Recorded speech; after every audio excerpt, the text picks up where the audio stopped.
welcome back to the sports show as we do it our way. Still Abdul and CeeLo's Real Talk Productions, not Batman. It's Night Views. So I guess it's a little mix, the CBM stuff. This is Night Views, where we talk all about the sports our way, no agendas. We even call out our own home teams, but again, I am still Abdul. We're circling Sunday nights is a good time to ease in with some sports talks. And again, joined here by RTP. What's good with you, Carlos? What's up, man? I'm happy to be back. Full effect. Night Views, man. You guys have been missed.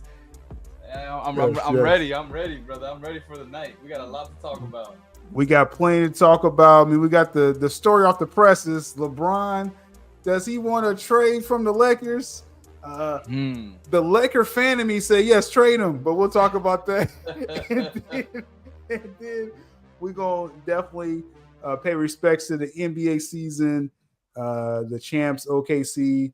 The SGA, is he the new next great one? Well, I'm down here, Carlos talking. I got some hot takes about SGA. Okay. I'm wondering what Carlos is going to say about that. And then we also got to look at the ladies WNBA, a snapshot of the season.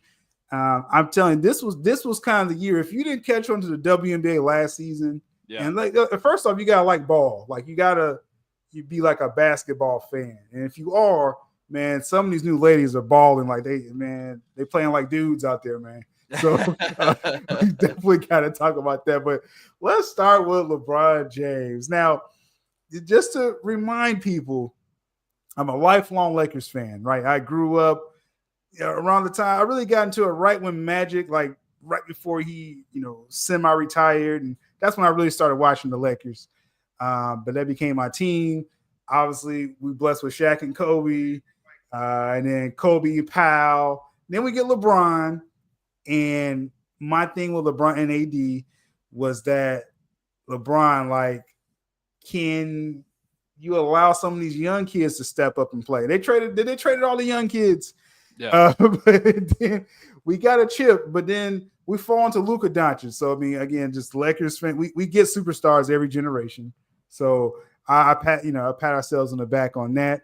It's the Luka era now, Carlos. So now I'm ready to move LeBron, right? So we're going to get into this article, but what's your take on this? Just the LeBron era. He's been there for 8 seasons. I don't even feel like it. He's been with the Lakers for 8 seasons. We got one title in the bubble. People want to laugh about it. It still counts. Against my Heat. And I look at it, right? It was, they tried. And then I looked at, we got Luka, the heist in the middle of the night. We get Luka Doncic. We could build around him. Do you think it's time for LeBron to leave, or do you think this is him kind of playing the game? To be real, I think this is LeBron. LeBron, first of all, let's just call a spade a spade. He is still showing how he played last year, that he can still provide something for a team, especially a team that's ready to win. With that being said, last year, you guys, the Lakers, you made it known very, very much, a lot, that this team, their trajectory for the future is Luka. We are building around Luka right now. So I think after we saw not so much that they butted heads, but it didn't mesh as well as we thought it was going to with LeBron and Luka last year. I understand it was the first year. Luka did come off of a little bit of an injury. And this was kind of the first time we did see LeBron get injured like that in the, throughout the course of the season. But I think it's time to go gung-ho, especially with the new Lakers owners that, they signed and everything. It's time to, push that chapter on and move on with building structurally around Luka. And LeBron, this is the time for you guys to actually get something from him before he just ups up and retire. And LeBron has mentioned multiple for these last couple of years that he wants to make a push to get one more finals. And I think right now with how the East has been wide open. I think LeBron is doing this to get some of those suitors over at the East Side to come get him. I really do think so. I mean, since you brought that up, I will say, and we'll go through this report by Shams. I think he reporting this, but I think it's the perfect time for LeBron to go back east with Tatum out with the Achilles, Halliburton out with the Achilles, Dame.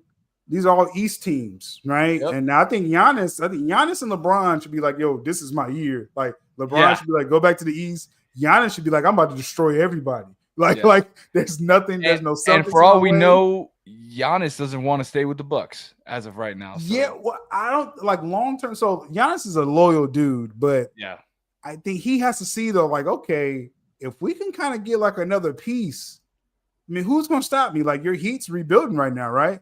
We have our main core. We have our main core, which is Bam and Tyler.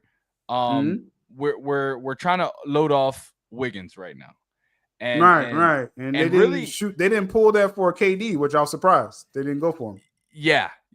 And I think it's because what they wanted for KD, and as a fan, as much as I would have liked to see KD in a Heat uniform, for one, something inside me was telling me KD is never going to come to Miami. One, because it'll be you know the stories. Oh, he's trying to copy LeBron. He's coming to Miami. He has to come to Miami to win. And even a recent podcast, the D Wade podcast I was listening to. D Wade, it's a great podcast, by the way. D Wade. Yeah. He actually has been saying this about Kevin Durant since he's been with the Heat with LeBron. When LeBron left the Heat, he's like, you as an organization, why do you keep going after somebody that doesn't want to be here and follow the footsteps of LeBron James?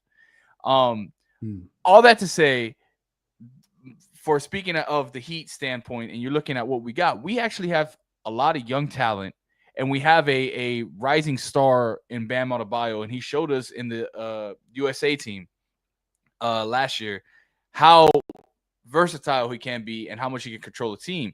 Tyler Hero, first season being healthy, surviving all the way to the playoffs.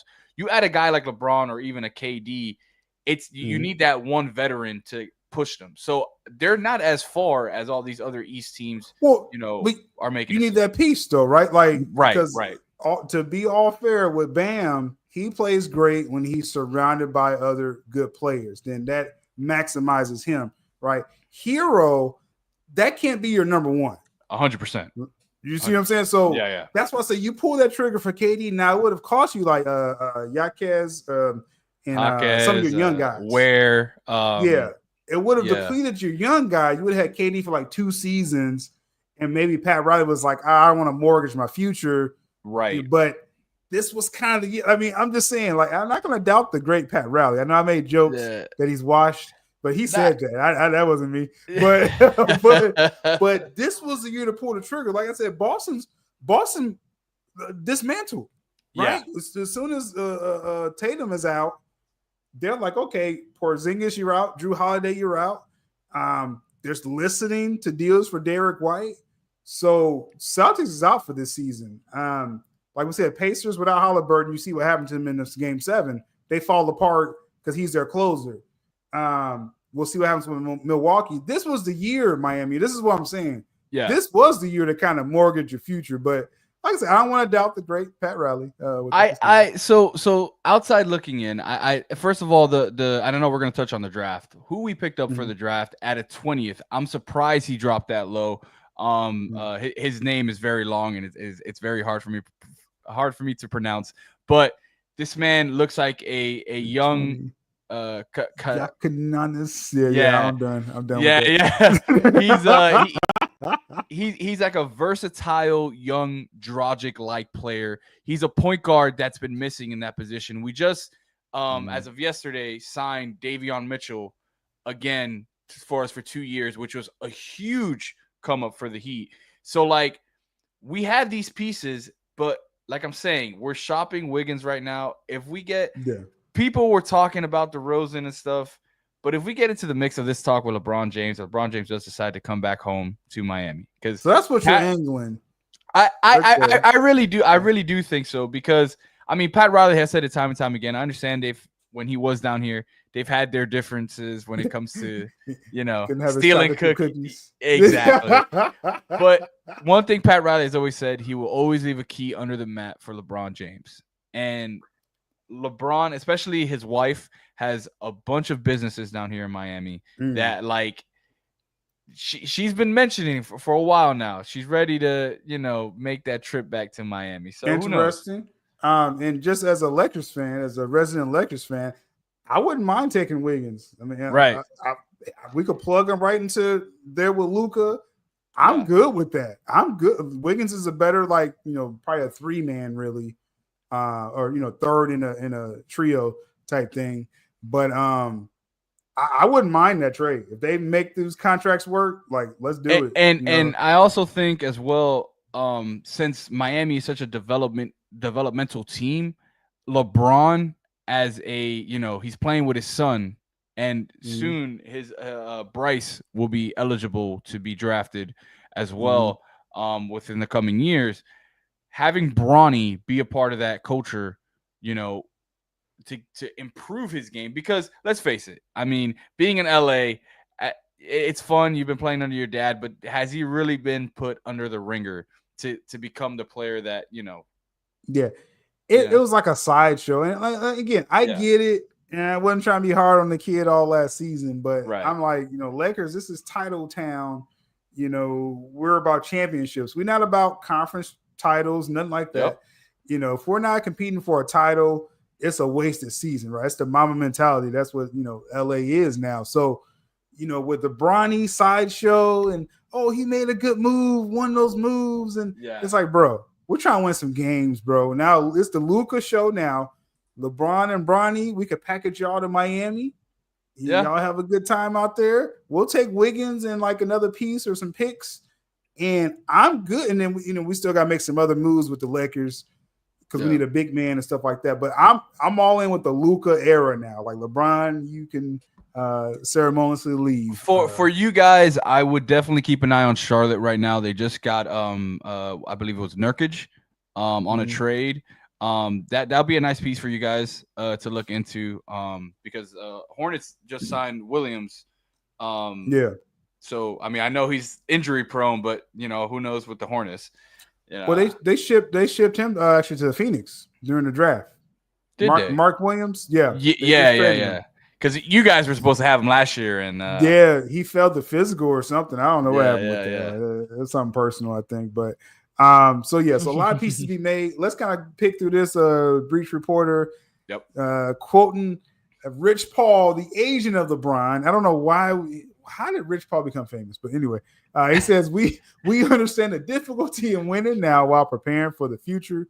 We do want to evaluate what's best for LeBron at this stage in his life and career. Now, the part of LeBron, he does have to keep looking at how KD keeps getting impossible situations right now. Not saying it was all successful, but let's be fair. KD, OKC, they kind of hit a ceiling, he felt, with Russ. And so he's like, okay, let me, he goes to Golden State, plays the best ball, or they play the best team ball in his career. He's back-to-back Finals MVP. Would have had a third one if he didn't blow his Achilles, right? And then you go to the Nets, you got the Kyrie situation, the Harden situation that blew that up. Phoenix, you got the ownership situation. I don't know what went on with Phoenix, but KD keeps being able to exit, and LeBron has to be looking like, hey, if I'm not close to a title, because Houston, side note, let's kind of touch on this briefly. Houston Rockets look pretty good with KD giving up Buster Dillon Brooks and playoff loser Jalen Green. Yeah. That was a steal of a trade. What'd you think of that trade? It actually took me a couple days to look at it. As a win now situation, I thought it was great for Houston. Moving forward, they did get rid of a lot of young talent and a lot of future picks. I mean, but for a player like KD, you have to do that. And so it made sense. I'm just glad they didn't get rid of Van Vliet and all that stuff, because that team was what they were. I mean, it did hurt losing Brooks. As crazy as that sounds, losing Brooks, I think, was a big defensive identity for that team. that, you know, But, you're adding KD to that, you know. but you're counting on Amen Thompson. You're counting on him to take Yeah. that next step, right? So you're thinking that Thompson kid, and his twin was with the Pistons. He Yeah. got bust down by Brunson in the playoffs. But Yeah. that Amen Thompson, you're like, okay, this could be like a Scottie Pippen type dude. Yeah. You know what I'm saying? And then KD just go in and just get buckets. That's all the Rockets needed. Was like, we could play defense. They got great coaching. I mean, Udoka, he built that Celtics team. He made them really into the champion. Then he got, dismissed for like smashing the owner's wife or something. And then whoever it was, some exec's wife. But it's like, bro, what are you doing? But it's like, he's a great coach. What is it? Don't poop where you eat. Yeah. Come on, bro. Like, get one of these groupies out there, bro. If you got to do all that, but then you had Nia Long. Anyway, I ain't gonna talk about that. But it's like that's an L. That's an L right there to lose her. But he's gonna be a great coach. He's a player's coach, so he knows that. I think he can unlock Sengun. He's gonna be better. I mean, they kept a lot of depth, right? Yes. This was I know Dylan Brooks. Yeah, he's a good piece. But come on, KD. I think with what's going to be huge this season is the young stars like Thompson. How you're saying, he needs to literally sit back and listen to everything KD has to take. Because one thing that was very huge for Houston that hurt them a lot this year was Thompson's temper. He was getting into fights, and which is great. You like to see that, the physicality and all that stuff. But when it starts to cost your team, because he is such a great player, just like his brother is on the Pistons, when it comes to scoring, distributing the ball. So and defense as well, like once he starts letting the emotional side take over and affect the team, this is when you need that veteran piece, which that's what KD is if they listen to him. KD is not one to push his veteran skills. He's one like, look, if you're gonna listen, you're gonna listen. If not, I'm gonna just go out there and ball. So I think they kept a lot of depth. Keeping some veteran guys, and then you still have some young talent. The Rockets is right there. You're talking about top teams in the West right now. I think they could challenge OKC instantly. We'll talk about the Thunder, the champion Thunders, in just a moment here. But with LeBron, again, reportedly closely monitoring Lakers' moves for future decisions. Please monitor and find your exit. LeBron opts in on his $52.6 million. That's a 1-year salary. Insane. And he's evaluating his Lakers future. Now, I'm seeing different takes with this. Like LeBron usually opts out, signs a 1+1 deal, sees what happens. He keeps taking as much money as possible, and then reing up. It's rare that he just opts in like this, to my knowledge. So, on one hand, opt in. You have this in your contract to get the biggest 1-year salary possible. So you're worth that. LeBron's worth it. He's a mega name internationally, so we're not going to front about that. Get your money, but also this makes it easier for them to trade him. Yeah, right, because you got him on the books.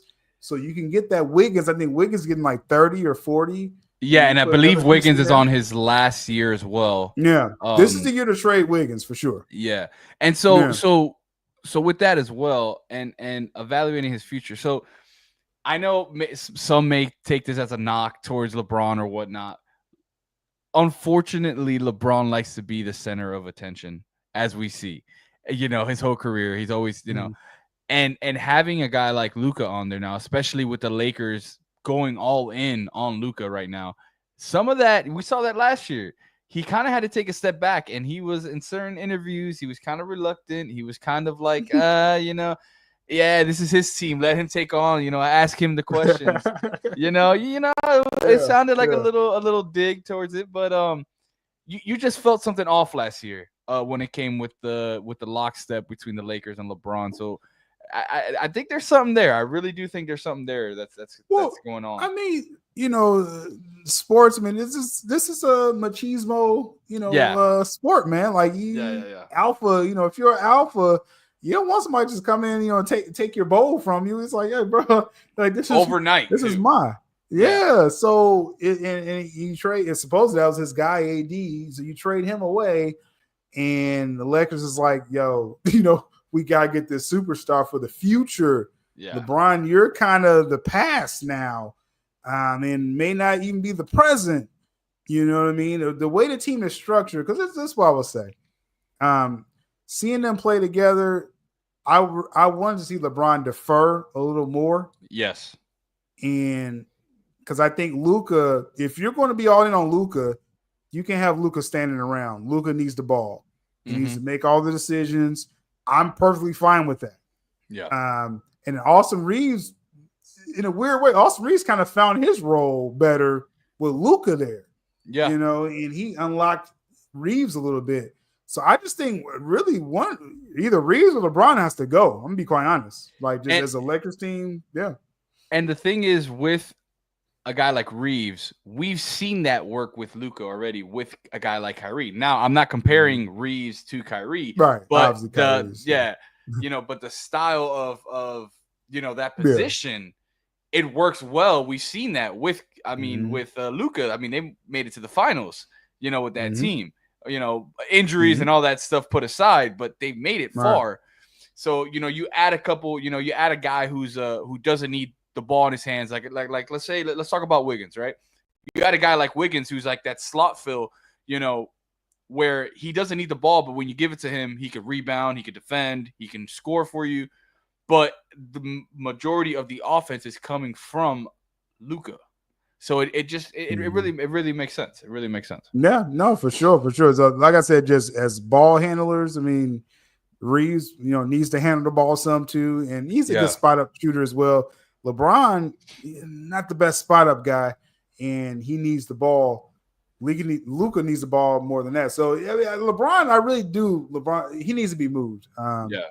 If for some reason LeBron wants to stay, then we probably do got to move Reeves because we can't have all three of these guys needing the ball like that. So we'll see how that comes about. But the quote here: LeBron wants to compete for a championship.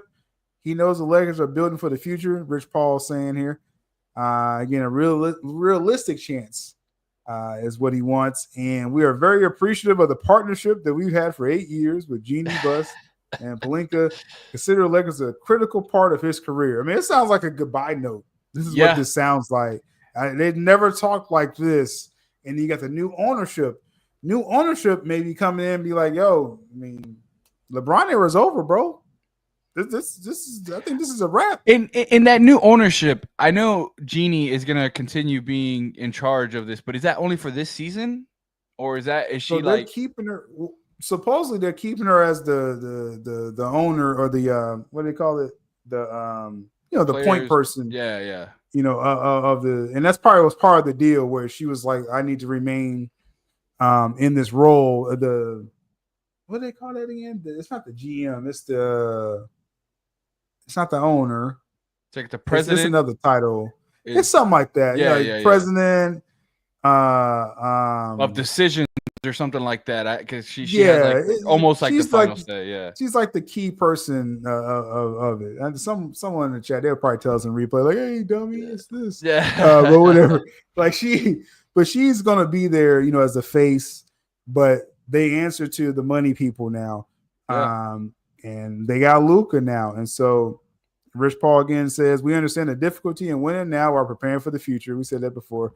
He'll evaluate. We'll see. I'm leaning more on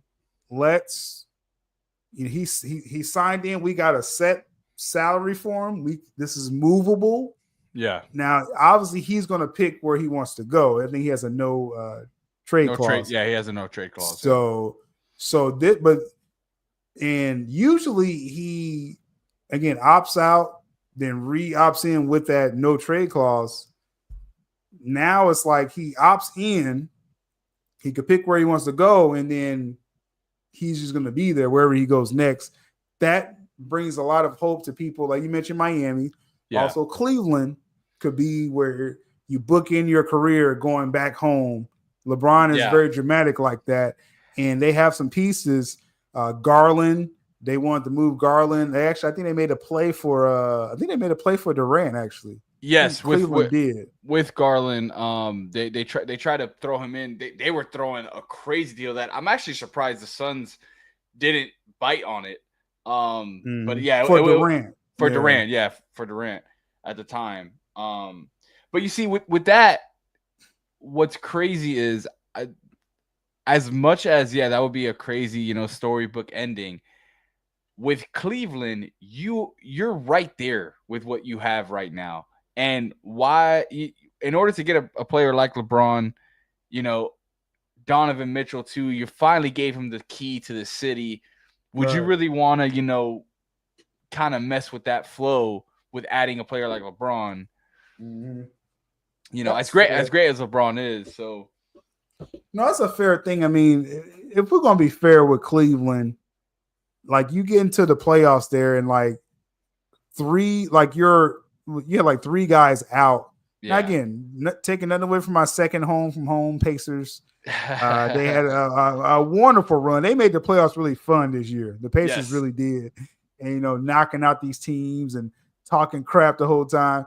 And it's like with the Cavs, to be fair, Donovan was fighting for his life by himself in that round against the Pacers, bro. Like it was just him. Mobley was out. He was the defensive player of the year, Mobley. Garland was out, and then they missed another piece. So, hey, Donovan did the best he could. I rather run it back. yeah. Right? Would try to have even add a piece if you need to. I think you need. I don't think Garland. I don't think Garland is the Robin, right? If Donovan Mitchell's Batman, I don't like Garland as my Robin. I like Mobley. I think it's time to move Garland. I think they need a veteran, even if it's coming off the bench, a veteran point guard. One who's just shopping around right now that I think would be nice would be a Chris Paul or something like that coming off the bench for them, to kind of like guide the ship. And I mean, let's face it, any team that Chris Paul has touched as a far, we see what he did with OKC, and look, they won a championship within 2 years time frame. Like, he mentored Shea. Like you can't discount that. Especially what he's doing with the Spurs right now with a Wemby and stuff like that. Like having that type of player, even if you do keep Garland, you have a guy like Chris Paul come off the bench and just mentor these guys. That'll be a nice fit for him, man, because they need more ball control. Donovan Mitchell, what I've noticed within the last games was, I mean, he was dropping 40 to 50 points and they were still losing, but he was so ball dominant because that's who he is. He's a scorer. He's not really a facilitator. If you find a guy who can facilitate that team, man, that would be a difference. I mean, I think like part of me is saying, okay, Cleveland, again, you got to be opportunistic. Like Celtics is out for a year. Pacers out. So that's two of the top three teams right there out for next season. And if you want to throw in Milwaukee as a top 6 team. Yeah. So Cleveland could be like, we could run it back and we will be the top seed again.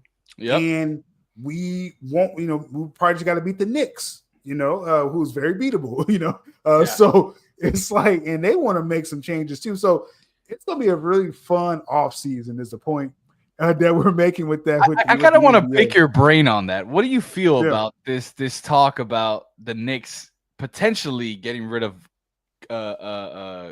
Cat? Yeah. No, I think it's a mistake. Like I think Brunson's their best player. Obviously, Brunson has proven it. He's clutch.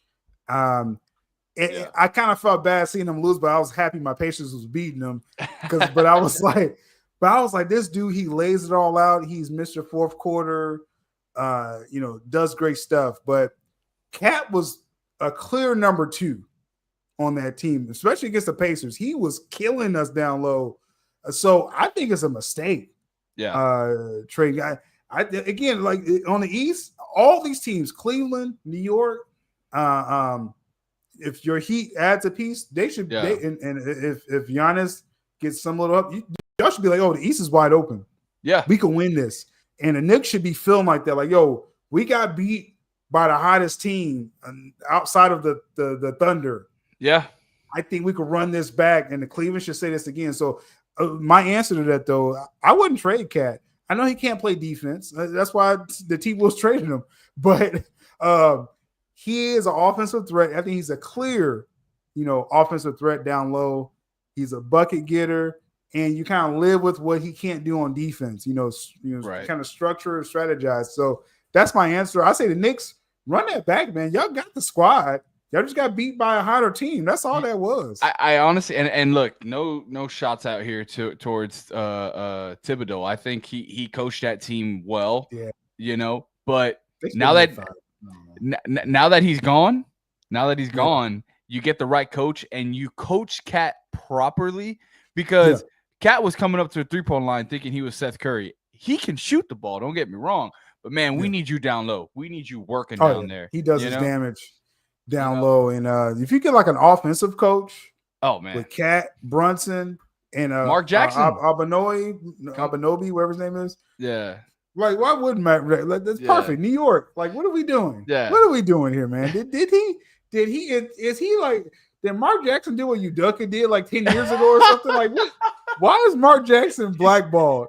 He obviously introduced us to the Splash Brothers. Yeah. How is this man not coaching right now? Yeah. I think he smashed more execs wise. Something had to happen, man. So I didn't mention this earlier. I had to do the research right now. So Cleveland actually added Lonzo Ball in the trade, which coming off the bench, if they do decide to keep Garland, that's your vet. Your vet, if you want to call him a vet point guard, I'm putting that vet at this point. Yeah, he's nearly 8 years, I think. Yeah. He's vet. Lonzo is vet, and he gave like 15 minutes, keep him healthy, and he could run that second squad. That's what Lonzo is right now. And but that move is saying, okay, we're fine with Garland still starting, and this is our backup to run. You know what I'm saying? The backup squad. Like I said, if I'm Cleveland, New York, Bucks, add a piece, Miami, add a piece, all y'all should be like, we can win the East. Yeah. No Celtics, no Pacers.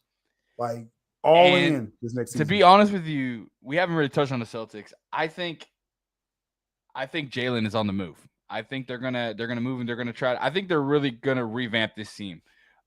They've proven that like they like to do it from scratch. I mean, they won that one championship, but they're kind of at a odd situation right now with Tatum being with his Achilles. You have to be all in on Tatum right now, and I think it's time to split up that duo of Jalen.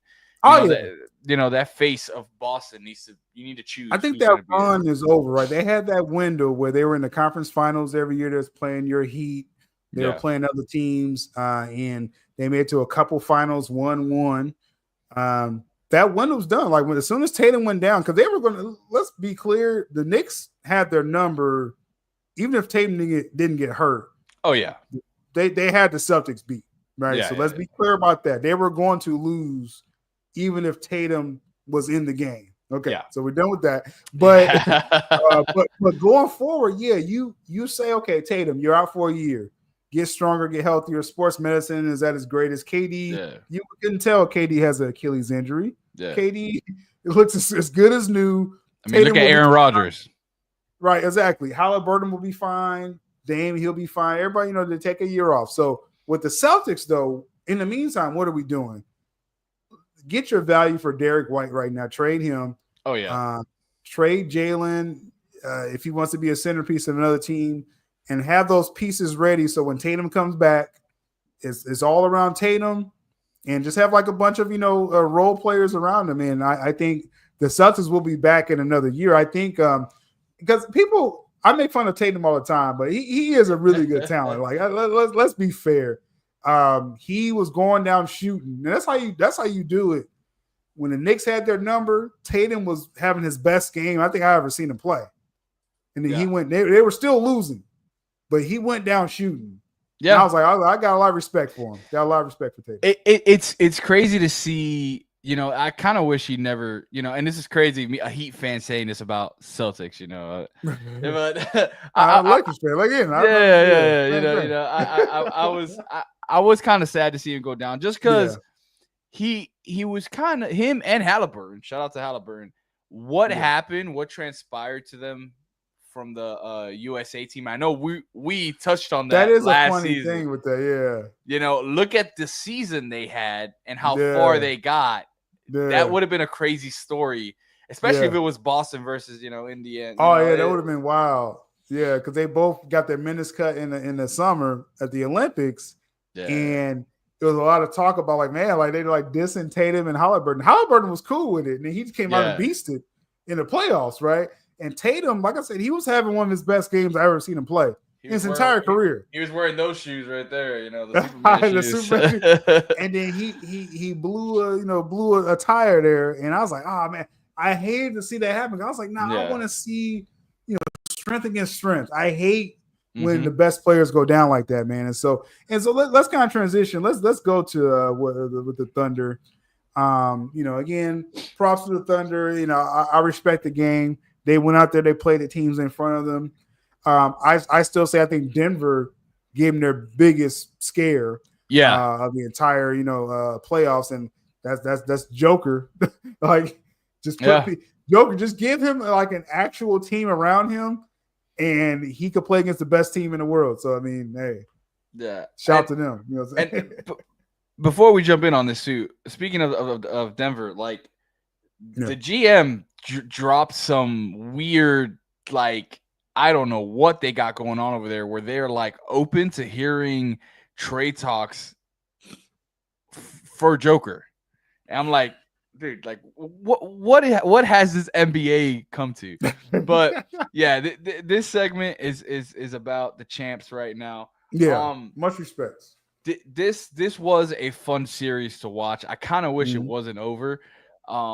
Like I wish we could have got more games out of it, man. But this was fun to watch. Seeing this team, you drafted them, they came together, you build them up brick by brick, and they just beasted out and actually took this championship, man. It was really fun to watch, man. I mean, and talking about the Thunder, we got to include the Pacers, obviously, in this conversation. Hey, I doubted my second home team. Now, again, to be fair, the Cavs were injured, but hey, you go out there and you take it, and that's what the Cavs did. Halliburton hitting game winner after game winner. It just made the postseason so fun to watch. He went into New York, did the choke sign. I was like, they were kind of destined for something there, right? And I think in this series, because I know people will say, okay, game 7, man, Halliburton first, just insane game 7 start where Halliburton comes out, hits 3 threes, talking crazy, cussing out Thunder fans. I was like, bro, we may have a game here. Like, this is gonna be crazy, right? And then literally the next play, like he goes down with the Achilles. I'm like, like we were robbed of a all-time, even if the Pacers would have lost, because I still feel that they would have figured it out because they're that deep. But I would have loved to have seen Halliburton going down shooting, one more time. That game 6, how I mean, I know his presence was effective, Halliburton. But did he score a lot game 6? Because he played hurt. Yeah, he was hurt. That he had that calf strain, right? And what people are understanding, just like with KD and Dame, that calf strain is a precursor to an Achilles injury. So, like in the future, when someone says, "Oh, I have a calf strain," they say you really should just sit out a month. You really should just shut it down because you're going to overcompensate and blow your Achilles. Like it's just proven now. Yeah. But in that game 6, he was out there kind of playing half speed, and like the Pacers just, at home, they just routed the Thunder. Yeah. So Holly didn't have to do so much, right? But game 7, I think he got shot up with some good drugs, and like he was out there, but he was talking crazy, like he cussed out some dude. Like I was like, this is gonna be a crazy game 7, right? Yeah. But if I look at that series, if we're going to be real about this, first off, okay, game 1, Pacers steal it, right? That's what they've been doing all postseason. They steal game 1. It was Nembhard going crazy in the 4th, and then Halliburton game winner, right? Wonderful game 1. But in no way did I think, I was like, okay, Thunder's going to come back and win game 2, right? And that's what they did, right? Then you go to Indiana. Pacers win game 3. I'm like, hey, if they take care of home, they could win this in 6, right? Yeah. Game 4 is probably the game. If people are going to look back at this postseason and say, oh, is SGA, was he really that dude? Game 4, he took over the fourth quarter like I've seen your guy Wade do before. Yeah. Or my guy Kobe, Jordan, the GOAT. That fourth quarter, SGA took that on the road and tied it at 2-2, but I felt the series was over, actually. When they took back home court, I was like, Thunder. Yeah. Thunder's not going to lose anymore at home. And this whole what are they calling it? The whole hacka whatever of Shea. Man, he's free throw merchant. The free throw merchant. He's using the game to his most, by doing that. And me being a D Wade fan, he's done the same thing. And I feel like SGA, if they are able to keep this core together, man, the Thunder are going to be around for a very, very long time. Long time. Your talk with Shea, like, this is probably the softest the NBA has been. Now, this postseason, it got really physical, which was great to see. Yeah. And SGA was like, I'm going to get physical with you. Like, I'm going to bow you. I have the ball. I'm going to bow you and then draw contact. I mean, that's the game. And the teams that wasn't ready for that, they got ran through. And Minnesota wasn't ready for that. It was an afterthought. And that's why I'm going to go back to what I said with Anthony Edwards again. I'm not going to pray. He's like Lamar Jackson to me right now. Like, postseason, I want to see you get to the promised land. I'm not going to be cheering your little highlights and stuff regular season, early in the playoffs. No. Get to the big game, Lamar Jackson. We'll talk about football in the future. Anthony Edwards, get to the finals before I talk to you. It's crazy for me to even say this, but Anthony Edwards has almost become what Ja was, the highlight reel. Doing the great things. Like he does have a great team, Anthony Edwards around him right now. Especially with Randall. I think that trade should go down as one of the most underrated trades between New York and the Timberwolves. Minnesota. I think that trade it worked. It worked as we've seen. Both. But yeah, man, he needs if he's really that guy, the protege of Jordan. He needs to step it up, man. I'm sorry, 2 years in a row, bro. Like, again, last season it was he kind of caught us off guard, took out the champs, the Nuggets, in Game 7, and then you go against Luka, and it's like Anthony Edwards looked gassed, and literally the same thing this postseason. He destroys my Lakers. I'm thinking okay, Anthony Edwards, maybe he is Michael Jordan. Like, my goodness, and then they take out what was it in round 2? Who they played. I can't even think of the team at this point. That's how probably fast they got whooped. Golden State because Steph went down. That's right. It was. They took him out easy work. And who knows if Steph didn't get hurt? I mean, that could have been a totally different series. But Minnesota looked tough. You get to the conference finals again, and it's like they get humbled. And that's like, I'm not interested in these first round, second round stories no more, man. Like, bring it or don't say nothing. So Anthony Edwards, I'm saying you're on notice. Make it to the finals. I'm not going to highlight anything you do unless you win an MVP. If you win an MVP, I'll give you your props. Season, but you got to get to that big game. We got to stop annoying these dudes. So early, man. So early, and it's a sad thing to see because, especially with the market some of these teams have.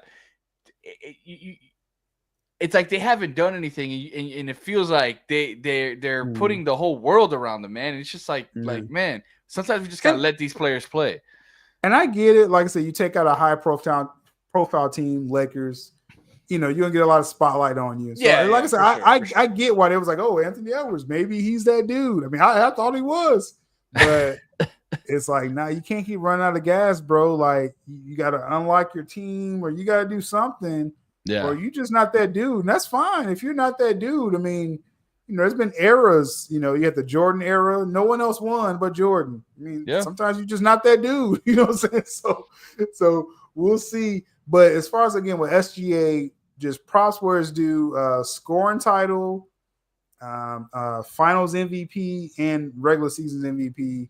He's like one of I think 3 players ever to do that, and well deserved. Now it comes this conversation. As it says, their SGA averaged 32.7 points per game during regular season, most in title winning season in NBA history. Jordan had 32.6. This is a meaningless ESPN stat. Yeah. But the point I'm bringing this up is the comparisons has to happen when you win, right? Because you got to win. And then I think I'm not so caught up in this whole legacy thing. Like, there's different eras. Like back then, the old Celtics team with Bill Russell.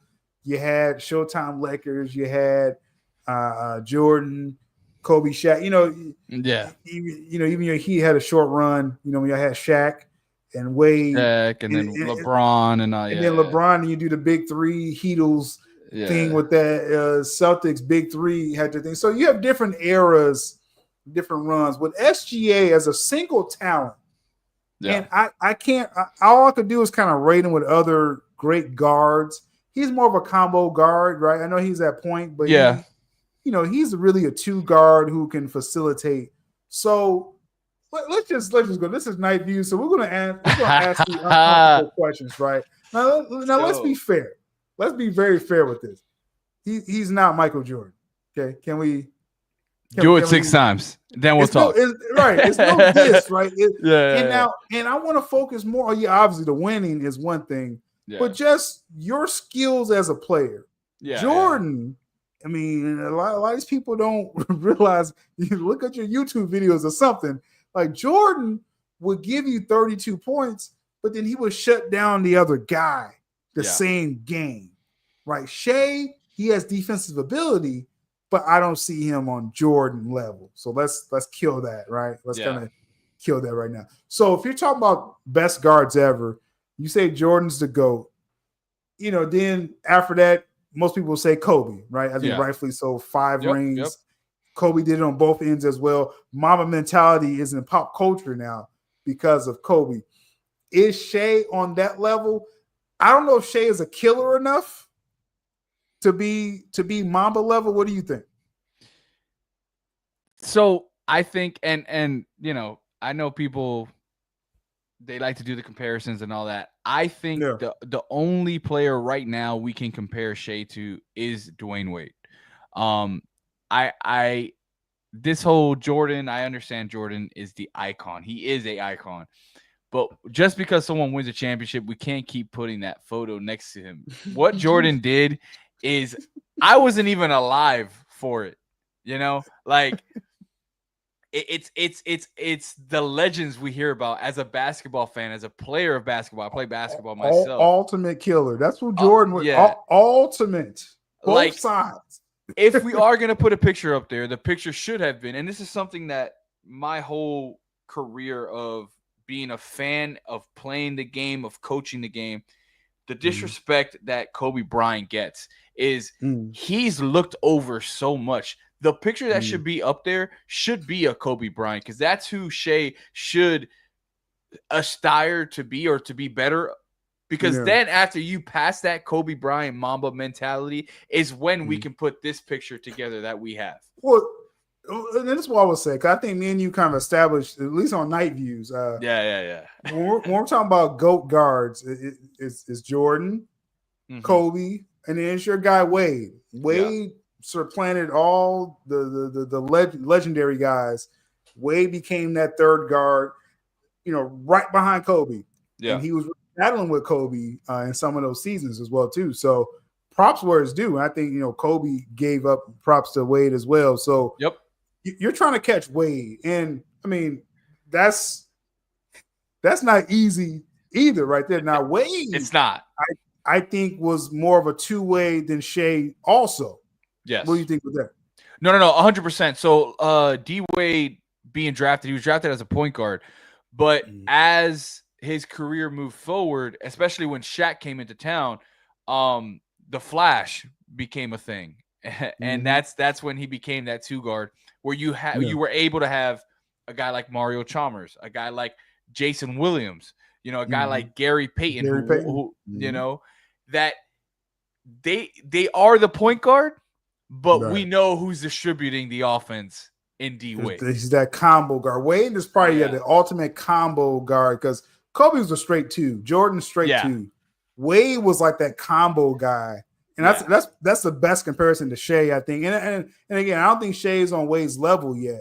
Right. I think he can aspire. I mean, I think get a couple more rings, or at least one more ring, and the conversation start. Yeah.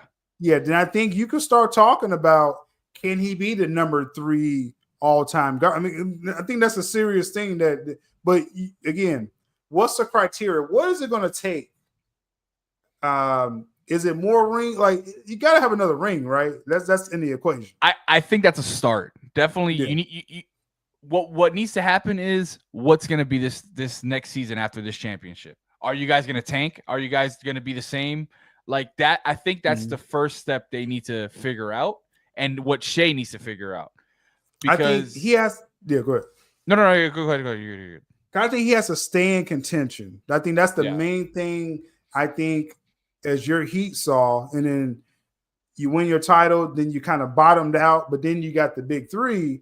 Yeah. And then that first year was really the last of like great Wade, but they lost that championship, but to the Mavericks. But you can't take your foot off the gas. And I think is, at least with Wade, he won the title, they bottomed out. Riley cleared out the roster, and then Wade had his best season ever. Right? Then you get LeBron.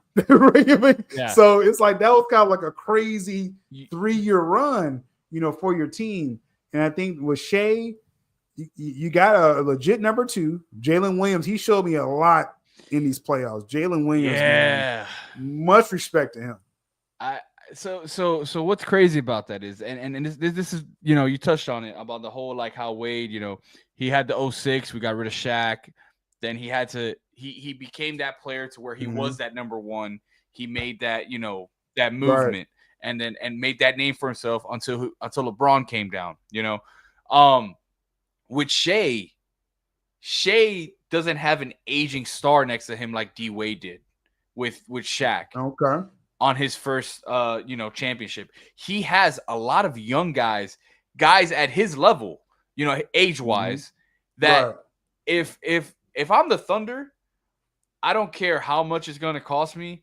I am keeping this team together. And the camaraderie as a leader that Shea is, he's proven this year. Yes. He needs to keep that. Because one thing that I love watching Shea, when I'm watching him play, is that the amount of fun, not that he's having, but the players around him who are playing basketball is having. And that, as a leader, you're either going to make people love playing basketball around you or be so upset they're going to be monsters like how Jordan did to the people around him. People, there's people out there, believe it or not, who hated playing with Jordan. Yes, but on record. Loved what Jordan brought out of them. And Jordan knew, like, that was how he led. That's the thing with Jordan. And some point Kobe was like, that's where he rode his guys. Yeah. Where you saw with Shea, he had a different type of leadership. And again, it's a younger team. And they had a lot of fun, right? Yeah. But he was super serious. So I was like, this is a different dude. That Shea is a different dude. Yeah. Yeah. And I feel like Shea is what this generation of basketball needed.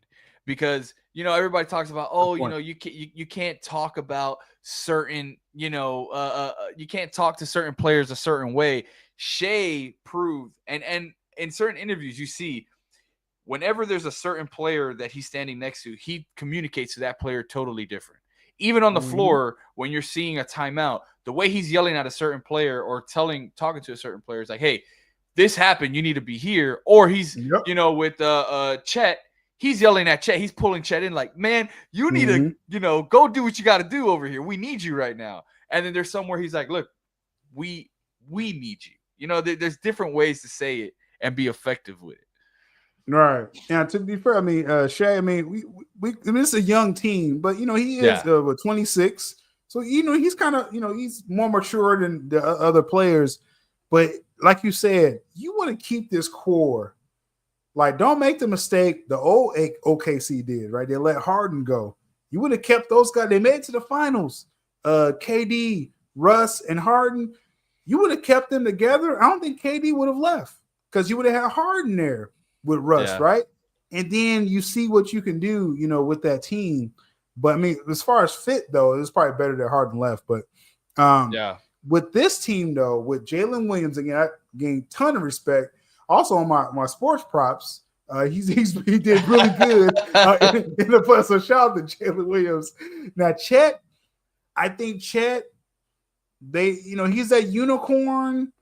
He's like a Porzingis. That's kind of what Chet, That's in a sense, is. yeah. He That's won't be a true number one guy, but he can help you. You know what I'm saying? Shore up. The lineup right there. But I think the key is SGA, Jalen Williams. Definitely keep Chet and as much role players as you can. If you could think just real quick with the OK, and we're going to shift here with the OKC team, the guys that they have. I'm trying to think like what their lineup like. Again, SGA, Jalen, Chet. I think Hardenstein will probably be the first one to go because he's going to be priced out. yeah. So you're going to lose that big man. What was his name? Porter or Dort? Dort may be a guy he come up for a contract and be like, okay, I'm gonna go get my money. Yeah. I'm gonna go get my 50, 70 million. So it's gonna be some kind of attrition, but you got to keep Jalen Williams. You got to keep Chet, and then I say you can roll out 7 other dudes around them and contend every year. So one thing. So I've really been thinking hard about this. When it comes to this team, one thing I do think that they need to work on is when Shea is not on the floor, it's keeping that lead. I know that's Williams. That's what you got that for. But Jalen has to be the guy. A lot of what we've seen in these series is that sometimes there's competitive games like that last game was, or there's games where they're getting blown out, and you're like, what team is this? What team am I watching? And I think that goes back to that whole veteran talk we were having. So if I'm OKC, I'm bringing back where it all started. I need that veteran guy to come off the bench. I'm going after CP. You imagine if they get CP and they bring him back That'd be a coming nice off return. the bench. Yeah. You know? That'd be like a full circle for him, a little mini circle back.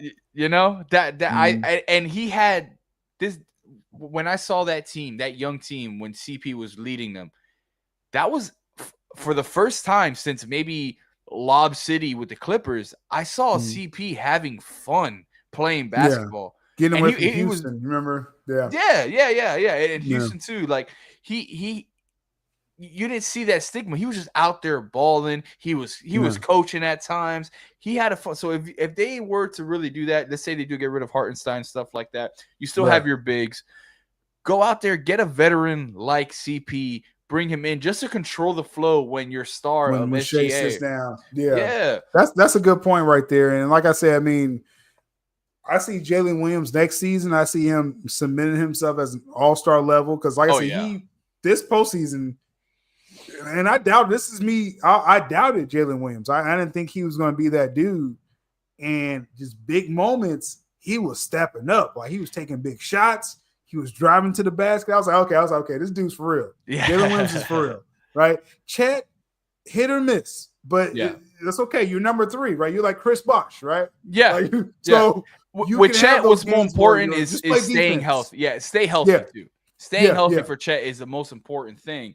And with Williams, he was like, give me the stage and I'm going to perform. And they gave it to him.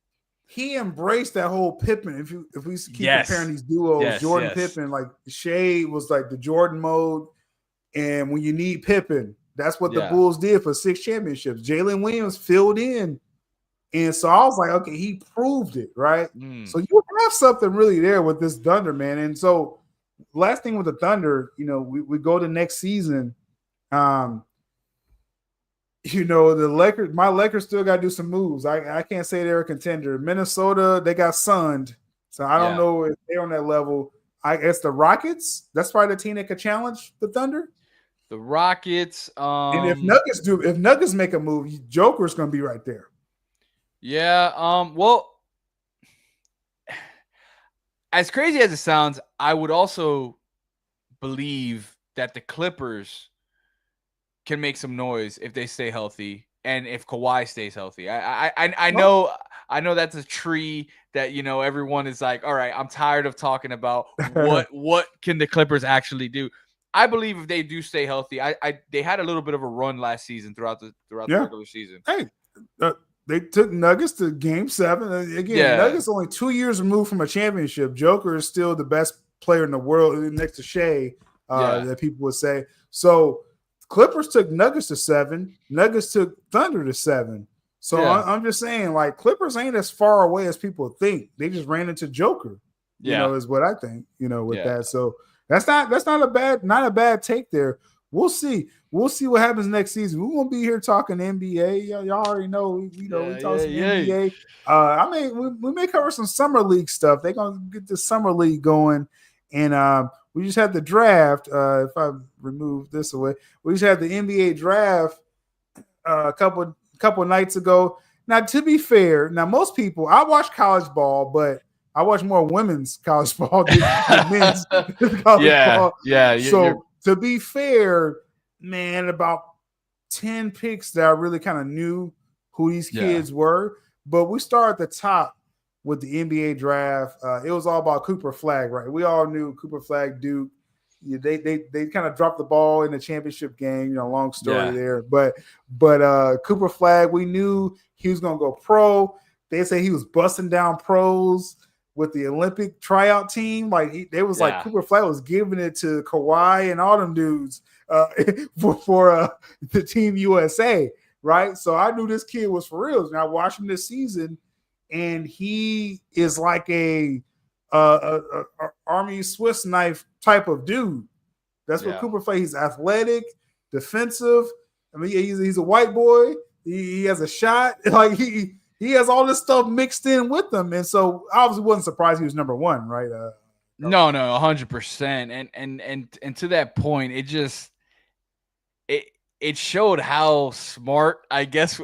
Can we call him that? Smart of a GM? No. Man, because I mean, that would have been y'all guys' pick, wouldn't it have been? No, that's their own pick. This is the funny thing with the Mavericks. Hold on. This is their own pick. So the Mavericks, they made this trade. They trade Luka. All right, they trade Luka Doncic in the middle of the night for AD. AD gets hurt. Kyrie gets hurt, knee injury. He's gonna be out to Christmas next season. AD comes back. They try to win in the play-in. They lose in the play-in. So they were trying to make it to the playoffs. They lose. Their own pick goes into the lottery. And they win. They win the one pick. Like, it's insane. So if they would have kept Luka, there could have been a chance where we could have had a team where there was Kyrie, Luka, and Cooper Flag. Is that what you're trying to say? If they would have missed the playoffs the same way, yeah. Wow. That's crazy, right? So that's nuts. Cooper Flag, right? So now you traded away Luka, and in a sense, like they call it the basketball gods, gives them Cooper Flag in place of Luka, right? Because you have a younger, taller, more defensive version. And I can't even call him a version of Luka. Luka's more of a shooter. Cooper Flag is more of, he goes inside. He can shoot, but he does everything. This ain't a fair comparison, but he reminds me of high school LeBron. Yeah, that's Cooper Flag reminds me of. A great comparison. Yeah, he actually reminds me because LeBron did everything. Yeah, if you remember them high school games, like ESPN Fab Five high school in Ohio. Yeah, so it's like Cooper Flag. He's that type of dude. You add him to this Dallas team again. You hope Anthony Davis is healthy. He does like out of one every 3 seasons. He stays healthy, and then Kyrie. You hope he comes back. You still got Clay. You got Max Christie. You got pieces there with Dallas.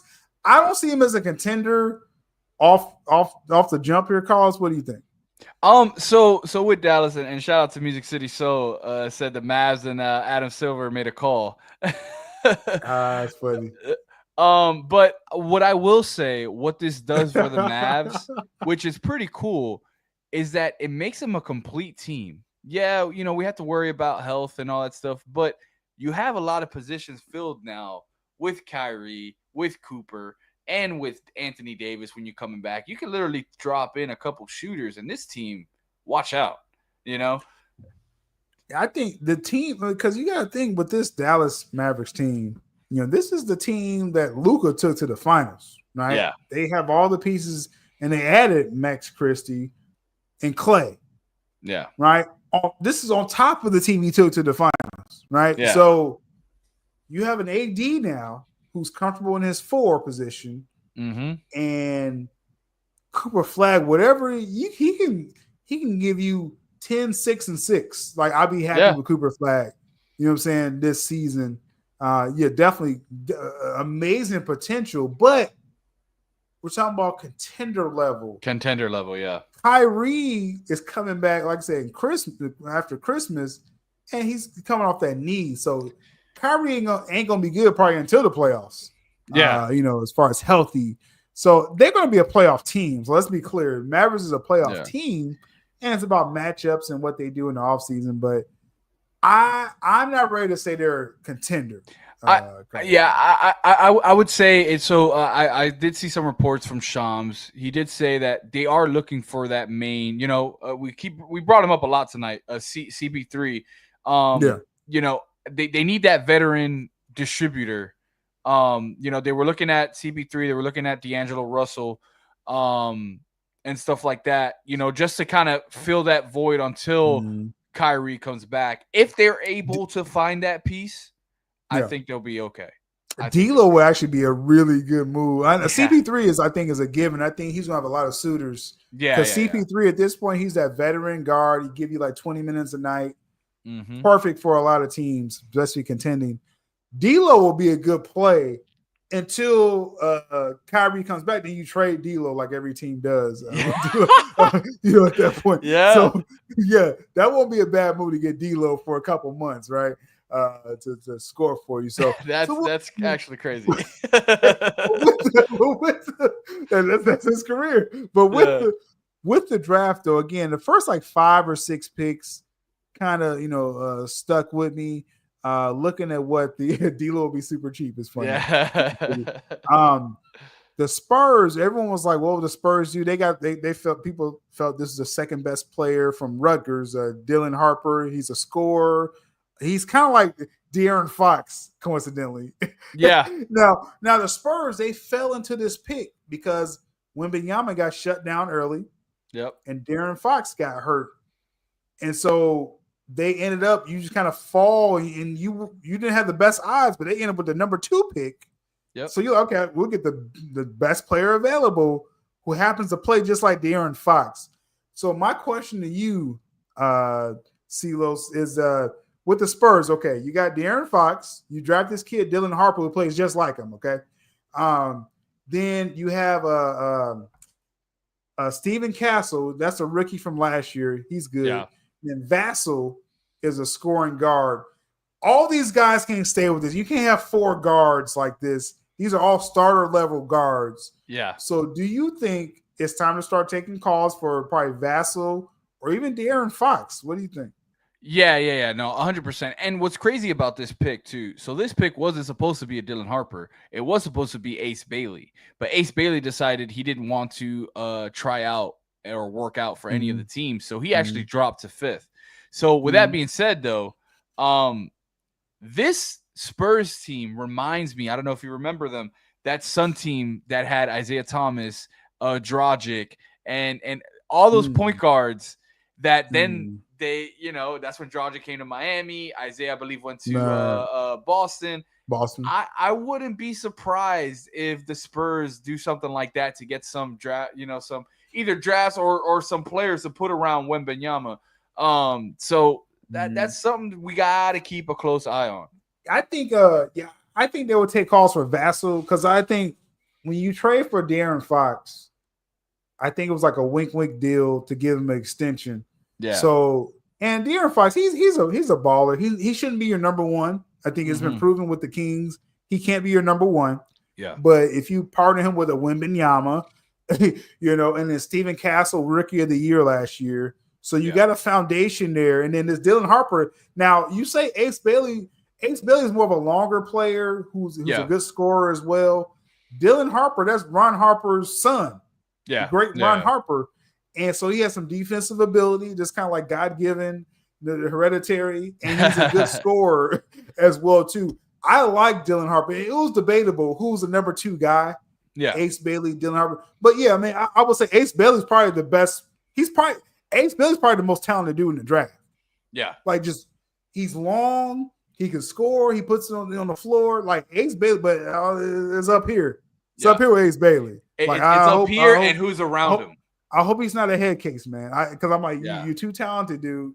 Ace Bailey's too talented. Don't fall for the okie doke on that, man. It's sad because they're showing pictures of his agent. His agent's flaunting all the jewelry and stuff. It's sad, man, because it's like you're saying, his talent is there. His talent is there, and crazy talent. I wish he would take notes from what's been happening with Ja and kind of he just needs the right vets around him. And who knows, maybe Utah.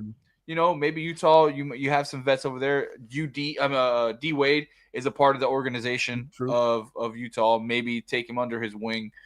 But that's Ace Bailey messed up the deal with Reebok. Yeah, it's sad to see because I saw him during the college season, and I thought Dylan Harper was the better player, like the complete player.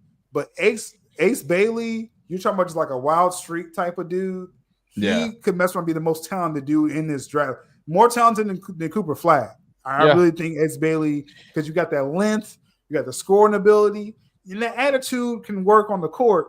Yeah. But with Utah, I'm sorry, he kind of went there to die. Like I don't know, pretty much. I don't know what's going to happen to him. And to what Music City Soul says here, I want to give a shout out to Shaq and the whole Reebok show they got on Netflix. Man, that's pretty dope that they're bringing back Reebok like that. And shout out to Shaq.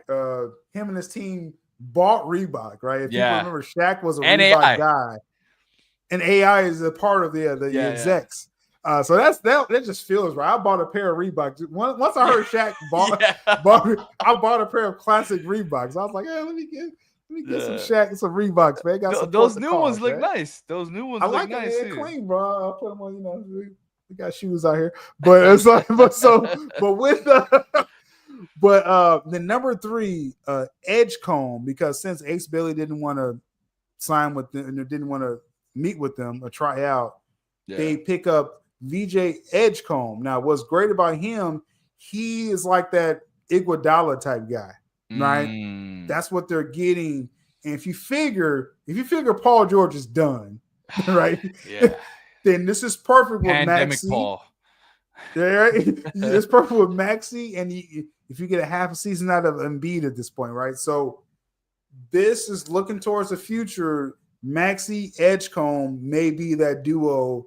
And we'll see what happens with Embiid in the future. But outside of that, man, like I said, the only interesting thing was Ace Bailey, and then I was kind of done with this draft. So I mean, obviously, I stayed till around just to see what my Heat were going to do, because the whole night was, are they going to trade that 20th pick? What's going on? They decided to go with again, I can't say his name, but I'm actually okay with this.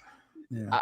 I'm okay with this pick. He's versatile. He reminds me of like a Jovic that we have on our team now. But he's more of a point guard sense. Like I said, like a young Dragic who's more versatile, a little bit bigger. So he can make some moves for us. Yeah, like I said, some good early picks in that draft, and we'll see. Yeah, like I said, very interested to see what the Spurs, because they're playoff level talent. Yeah, and then you add a Dylan Harper, who top 3 talent in the draft, legit. and then we'll see what Cooper Flag's the story with the Mavericks. So I mean, it was a fun draft for that first round. Yeah. Overall, we'll see how that shapes out in the future with the NBA. Like I said, when Summer League start, when does Summer League start? I think it's like next week or something. Let me. It comes pretty fast too. It comes pretty fast. The Summer League. Yeah, Summer League. Let's see, 2025 season. ESPN slow. So yeah, it's another week after July 4th week holiday. So that's gonna be fun to see. I want to see those top 5 rookies, 5 or 6 or 7 rookies. I want to see what the Spurs look like as far as young talent, Mavs, Sixers, those teams up there. So good stuff. See, we got Music City, Coop's in a good spot. Oh yeah, he's a perfect team for Cooper Flag. Again, you don't have to be burdened. You still got I think they still got Dinwiddie, and they go after that Chris Paul. Like I said, everyone should be calling Chris Paul at this point. Cooper Flag playoff ball a little bit. Play defense. Be a 3-and-D guy for a season, right? I think he'd be great. I think he'd be great just doing that. Just thinking about a floor with AD and Cooper Flag, like that's a nasty defense right there. You can even play small ball if you want. If AD wants to stay at the 4, throw Cooper at the 5 at times, move things around. Or keep Cooper at 3, AD 4, and then you got Gafford or Lively. That's a nasty front court right there. That's a nasty defensive front. And then Clay ain't too. He could play a little D as well still too. You got Clay at 2, then at point guard when Kyrie come back. Yeah. They got a squad, man. Mavericks got a squad, but again, Kyrie's playing half a year, so I don't see that again. Not contender. A year from now, Cooper's second season, he's probably more of a point forward at that point. Yep. And then let's see, what the Mavs do. That'll be very interesting. So Summer League, we'll pick up on some Summer League stuff after the holiday. He fell into this, bro. He fell into this crazy. It's crazy, man. It's crazy, man.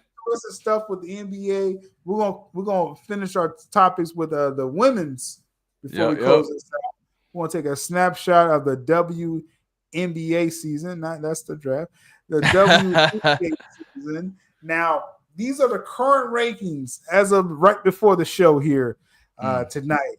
WNBA. Now, the team that's not listed at the bottom here is the Dallas Wings with Paige Beckers. Ah, man. They don't got enough wins. We gotta get some more wins. Now, listen, the ladies. Now we love the game. We love everybody's balling. I love what Paige Beckers is doing. Okay, I know for sure there's some Dallas Wings fans that watches the night views. I just want to let y'all know the ladies gotta get some more wins. Okay, I can't hype up teams that's not winning. Okay? I have a theory for the Wings fans because I am a Paige Baker fan. This, I believe, and we've talked about this offline, I think the Wings are going to start giving the keys to Paige and taking over this Wings team. But one thing that really all WNBA teams need to start looking at was this, I believe it was 2 nights ago, something big happened with Sky, Chicago Sky. The owner calling out Angel Reese, and Angel Reese not liking it. Like, I believe her days as a Chicago Sky are numbered. If I'm the Wings, if I'm any team in the WNBA, I'm giving up the house to get Reese on this. Now, to be fair, Carlos, Angel's probably having her best week of her career ever right now. Yeah. So I don't know if from the business side, you don't trade Angel Reese. You do not. You don't. But then at that same notion, right? She's having the best season right now. Right. Why are you calling her out to making her feel? I'm talking about she breaking down crying because of what this guy's saying on live television. Like that to me is like this is your star player. So this one must say, Angel Reese. I want, with night views, I want to be very fair with what she's done. Yeah. She's made history and kind of like in the light of the whole Caitlin Clark thing and being the villain. Like, I want to be very clear when I say this. A couple years ago, probably like 3 years ago at this point, I learned about Angel Reese and Caitlin Clark at the same time. Right. Right. That's where I come from. Yeah. And this is that Angel Reese was going to get the chip, beating Caitlin Clark and giving it, Caitlin Clark was trying to tell people they can't see her. It's like, oh, we beat you. You can't see me. Right. Yeah. So that I learned about them at the same time. Yes. Right. So Angel Reese, her, Caitlin Clark, obviously Caitlin Clark is like Steph Curry. Okay. So let's be real. Yeah. And you got Cameron Brink with the Sparks. I think she's going to come back after the break with the LA Sparks. They need her. See their record right now, even with the homegirl from the Aces. Plum. Plum. Yeah, Kelsey Plum, who's great. But she's been balling. She's been balling. Yeah. They need their big girl back. So Angel Reese is as big of drawing people to women's basketball. Yes. And Caitlin Clark, yes, is the clear cut the most talent. Caitlin, she's going to challenge for championships really soon, if not this year. Angel Reese, I want to make sure she's getting her props because people they acting crazy on social media. You can call it Dennis Rodman or whatever, but now she's putting up points now.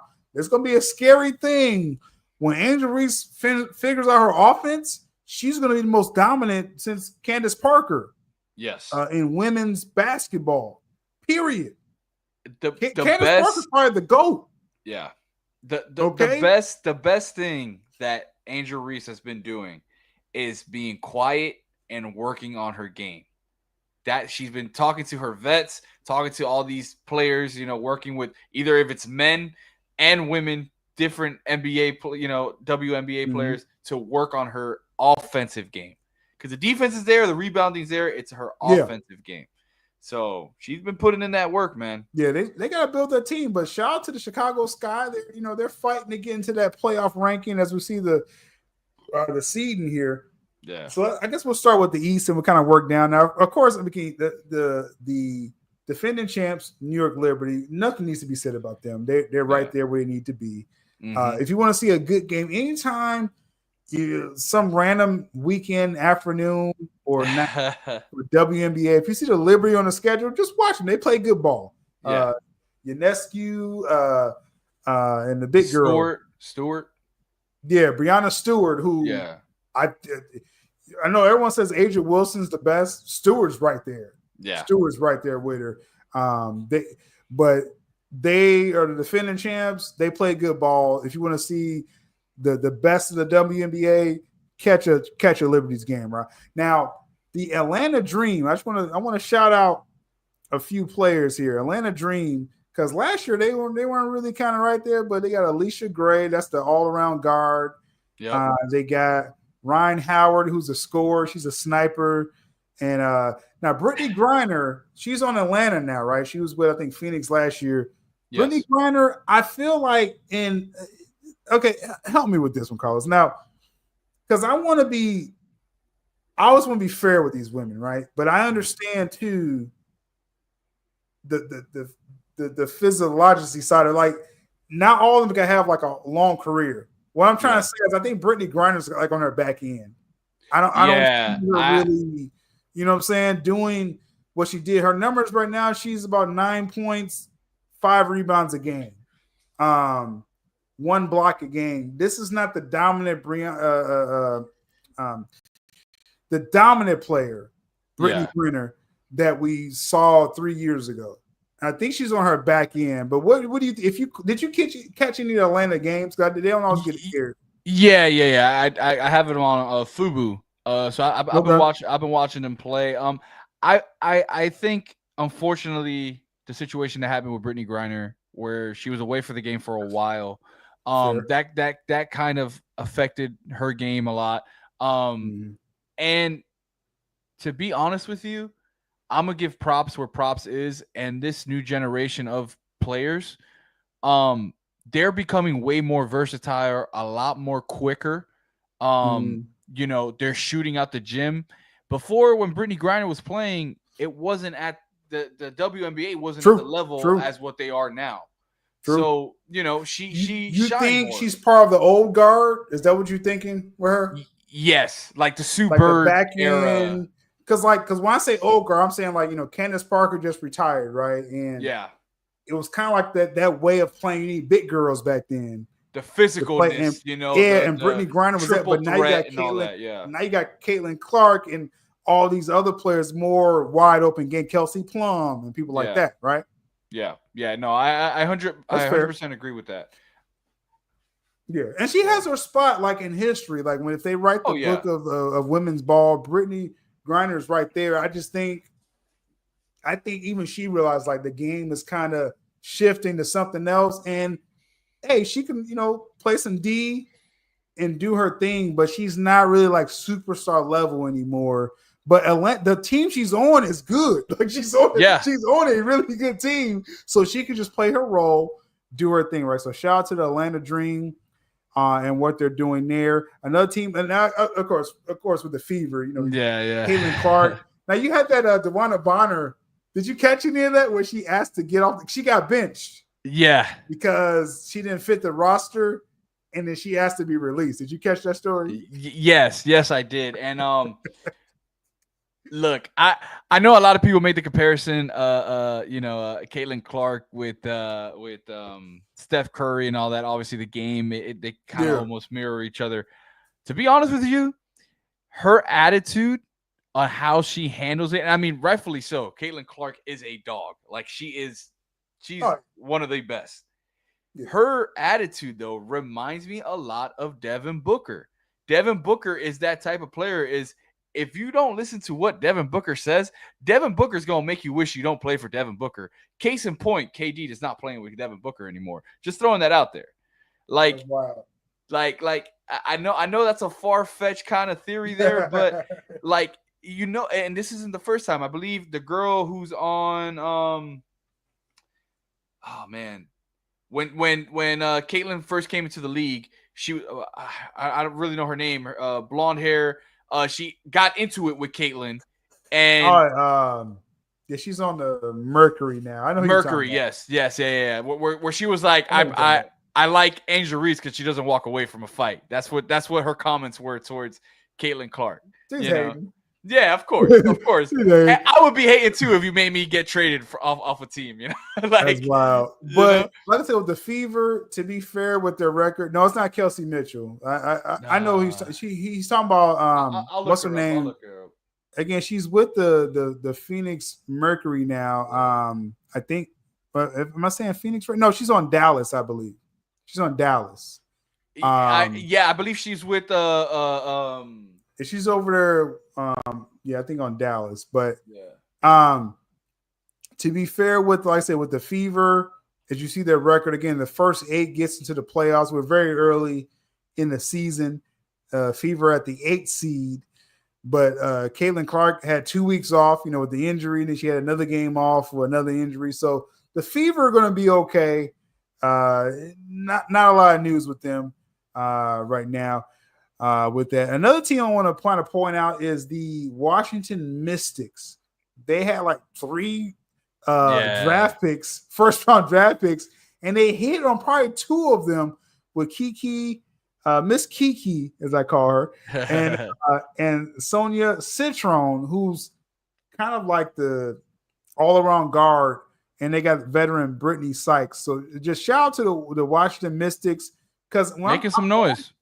When I shout these teams, Carlos and the viewers, it's because I enjoy watching these teams play. Like Atlanta Dream, I'm seeing good games when they play, no matter who they're playing. And obviously the Fever, but Washington Mystics doing their thing, and they're in contention very early for Kiki, rookie Kiki. Yeah. She's hitting them boards, and like I said, she's not the biggest scorer. But like I said, Washington Mystics, they give any team a good game. We talked about Chicago. We'll see them. They may have a little push right here with those wins with them. Let's flip it over to the Western Conference. My new favorite player this season. Now, last year, I was all about Enrique Agumbawali, and I still like Agumbawali. We're in a tough time in our relationship right now. Enrique, got Paige Beckers there. You may maybe time for Enrique to leave. Yeah, she's kind of reminding me of like a Anthony Edwards situation, where she has like a lot of talent, not a game, but like it's like almost like Not you gotta, translating. yeah, it's not translating too much. Yeah, But by yeah. the way, But real quick, Paige is she calling that in. was it was Marina Melberry. She is on the Kinetic Suns, the player we were talking about. Just to give her a shout out. Yeah, Got you. Yeah, I mean, like I said, with Dallas, and like I said, Dallas fans. Because I know some of y'all on my Still Nation Sports. We talk over there. Y'all be watching Night Views. No shade. Okay, no shade to Dallas. All I'm saying, them girls, they got to. I like watching Paige Beckers. Okay, anytime Dallas plays, I'm watching her play.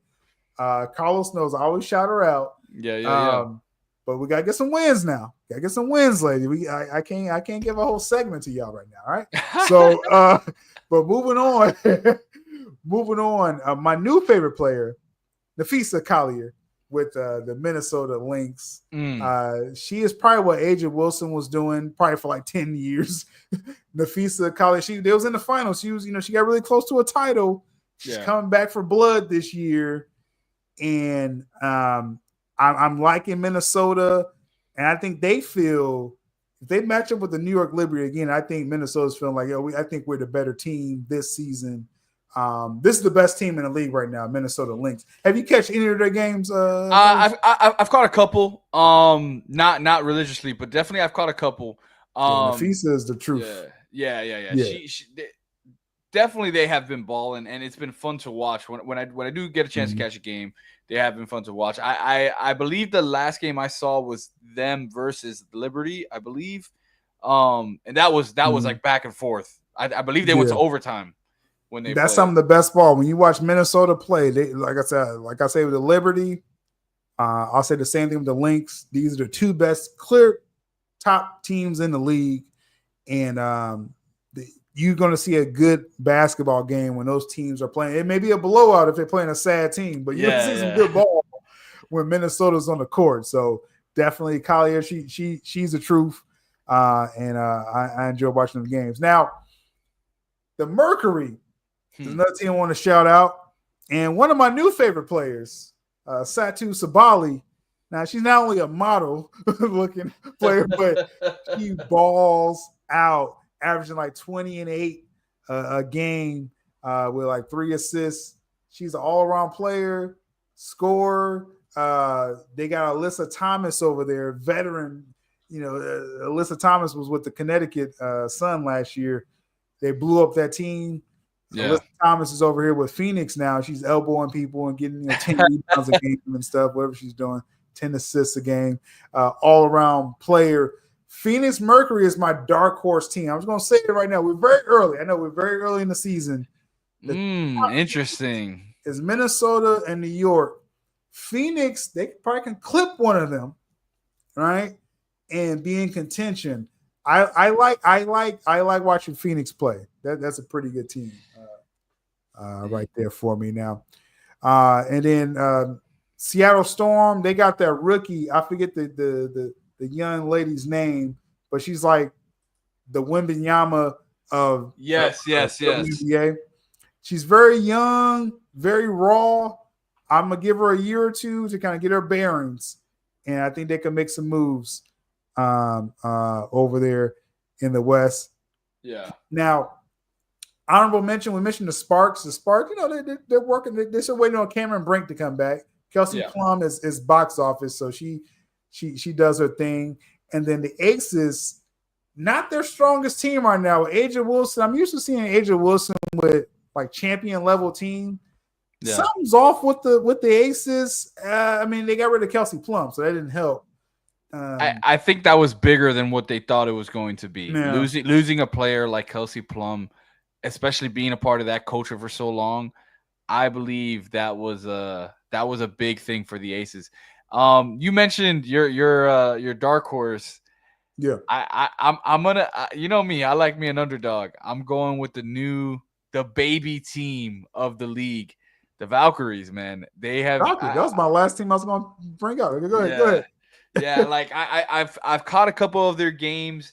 Yeah. Just the tenacity, the way that they're going out there. It's like you can tell like this is They're a competing. young. They're competing. They're like they have something to prove. They're like, yeah, we are a young team.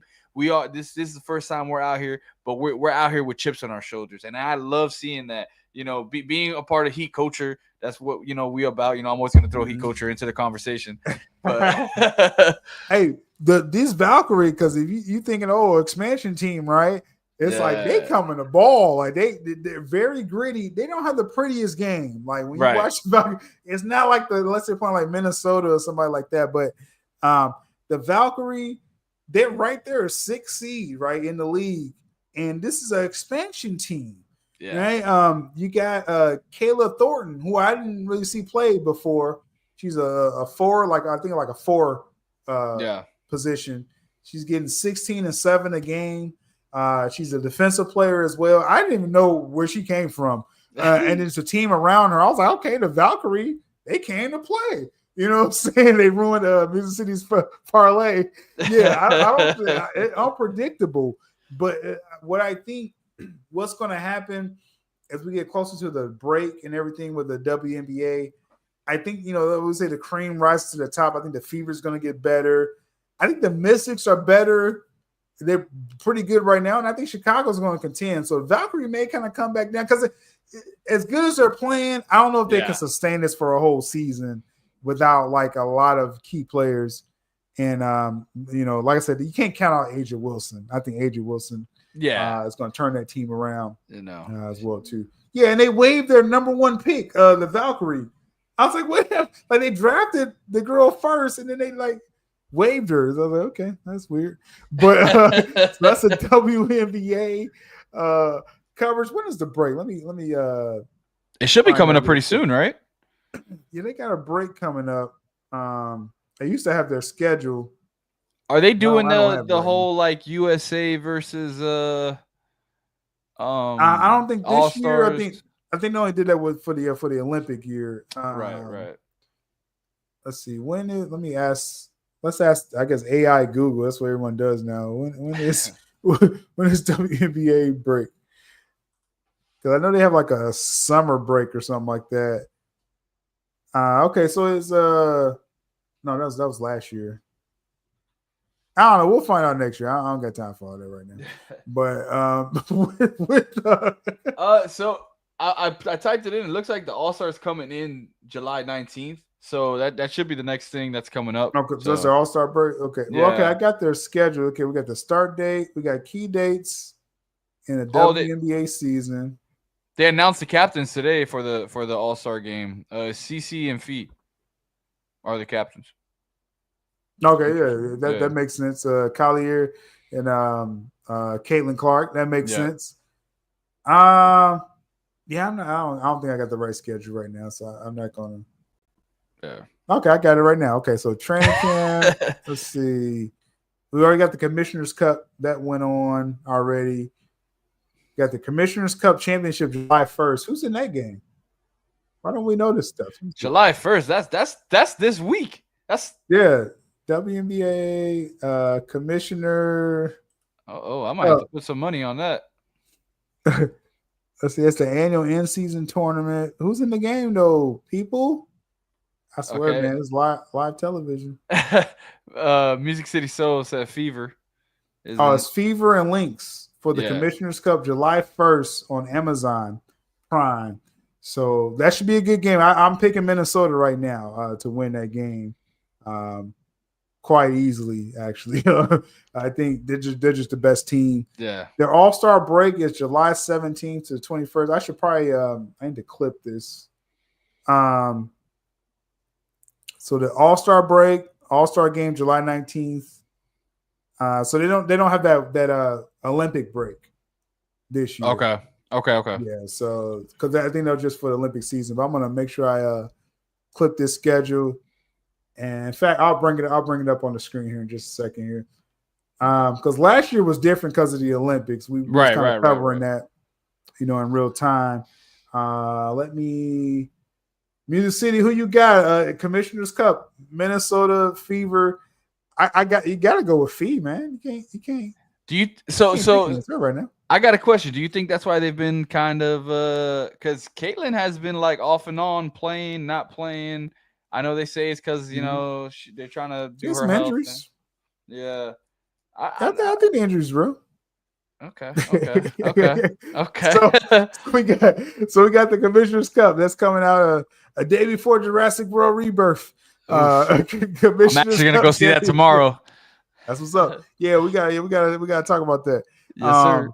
But then again, WNBA All-Star break coming up, All-Star game. So I guess they're gonna pick the teams. You said they named the captains already for Yeah, that. yeah. Apparently, Caitlin Clark is one of the captains. That's what Music City put in the chat, I believe. I think I saw a graphic with that, Yeah, and again with Fee as well. And so yeah. I'm just gonna pick the teams, or how are they gonna do that? Let's see. Let's look that up as well. I think they're gonna do WNBA what they do with Giannis and LeBron all the time. You know, they pick their teams and then they just go That's what battle they're it gonna out. do. Yeah, could be. Let's see. It says here, All-Star captains. Are they gonna reveal the other starters this Monday? So tomorrow. Okay. They're gonna reveal the starters, and then Clark and Collier will draft the reserves.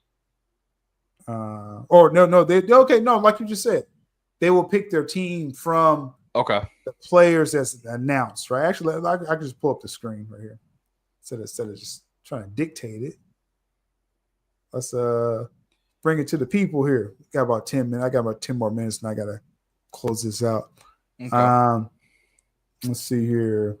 Where are we at? Right here. So on a side note, I am getting some from a little source of mine that LeBron has been very active on social media right now with a lot of people's posts, with everyone saying about the whole trade and all that stuff. So yeah, I don't know, man. That's I haven't, usually LeBron, he tries to stay away from the social media thing when he's talking. Trade whenever him. they're talking. Trade him. We got Clark and Collier. Again, the remaining 8 stars will be revealed tomorrow. So we'll get the names tomorrow, and we'll recap this next week, with night views. But we got the coaches. We'll select the reserves. The captains, Clark and Collier, will draft their teammates. So from the pool, right? They'll announce the pool tomorrow. They will, and then the coaches will put the rest. Then they will draft from the reserve. So interesting. This is going to be interesting because I want to see. That should be cool. Yeah, man, that's gonna be nice. You think Clark will go get Reese?